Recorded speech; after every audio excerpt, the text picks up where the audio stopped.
পরিবেশ তৈরি হয়েছে যে ধীরে ধীরে আর প্রধানমন্ত্রীর বক্তব্যের জন্য তারা অপেক্ষা করতে পারছেন না এমন অবস্থা। কখন হবে সেই বক্তব্য সন্তু?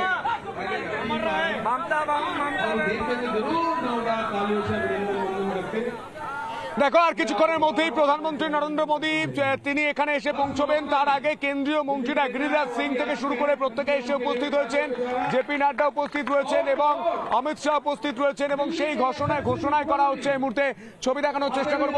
কেন্দ্রীয় মন্ত্রীরা তারা এসে রেখা গুপ্তা তিনি এসে পৌঁছে গিয়েছেন। এই মুহূর্তে রেখা গুপ্তা তিনি পর্যন্ত এসে পৌঁছে গিয়েছেন। দিল্লির মুখ্যমন্ত্রী দিল্লিতে এই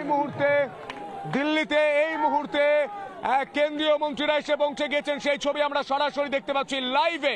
আর এই মঞ্চ থেকেই দেশের প্রধানমন্ত্রী নরেন্দ্র মোদী, বিজেপির সর্বোচ্চ নেতা প্রধানমন্ত্রী নরেন্দ্র মোদী তিনি বক্তব্য রাখবেন এবং বিজেপির লোকপ্রিয় নেতা বারবার বলা হয় এই মুহূর্তে মঞ্চ থেকে যিনি সঞ্চালনা করছেন তিনি বারবার বলছেন যে আর মাত্র কয়েকটা মিনিট তারপরেই প্রধানমন্ত্রী নরেন্দ্র মোদী তিনি এখানে এসে পৌঁছবেন এবং বিজেপির যারা মুখপাত্ররা রয়েছেন তারা এই মুহূর্তে উপস্থিত রয়েছেন এবং সুধাংশু ত্রিবেদীকে আমি দেখতে পাচ্ছি রেখা গুপ্তাকে, আমি দেখতে পাচ্ছি গিরিরাজ সিংকে, আমি দেখতে পাচ্ছি ধর্মেন্দ্র প্রধানকে এবং অমিত শাহ, জেপি নাড্ডা এবং রাজনাথ সিং তারা এখানে এসে পৌঁছে গিয়েছেন।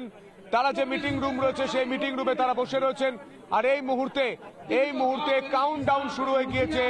প্রধানমন্ত্রী নরেন্দ্র মোদী যখনই আসবেন ফুল ফ্রেম আমরা সেই ছবি দেখাবো গোটা বাংলার মানুষকে। এই মুহূর্তে মানুষের উচ্ছ্বাসের ছবিটা আমি দেখতে পাচ্ছি।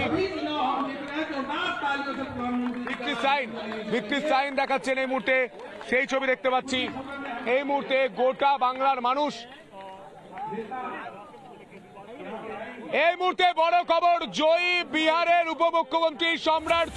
নানা ধরনের কন্টেন্ট দেখার জন্য লাইক করুন, শেয়ার করুন আমাদের ফেসবুক পেজ, সাবস্ক্রাইব করুন আমাদের ইউটিউব চ্যানেল।